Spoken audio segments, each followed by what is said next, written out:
સુરતના ડિંડોલીમાં જમીન દલાલની હત્યાના મામલે 2 દિવસ બાદ પરિવારે મૃતદેહ સ્વીકાર્યો. હત્યામાં સંકળાયેલા આરોપી ભાજપના નેતાઓ સાથે સંકળાયેલા છે. હત્યા મામલે 5 આરોપીઓની ધરપકડ પણ કરવામાં આવી છે. અગાઉની અદાવતમાં બબાલ બાદ હુમલો કર્યો હતો.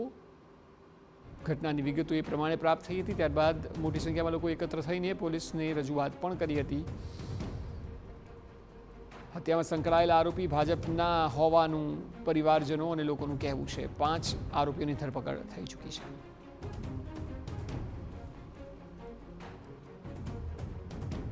હવે તીક્ષ્ણ હથિયાર અને અન્ય લોખંડના સળિયાઓ સાથે હુમલો કરેલો હતો અને ગંભીર ઇજાઓ પહોંચાડેલી હતી.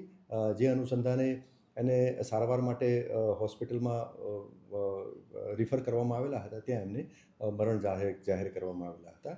આ ગુનાના જે ફરિયાદી જે છે એ ભોગ બનનારના ભાઈ છે. એમને ફરિયાદ જાહેર કરેલી હતી. ગુનાની તપાસ દરમિયાન જે એકત્રિત કરેલા પુરાવા જે છે એના આધારે આ ગુનામાં સંડોવાયેલ ટોટલ 4 આરોપીઓ ની ધરપકડ કરવામાં આવેલી છે.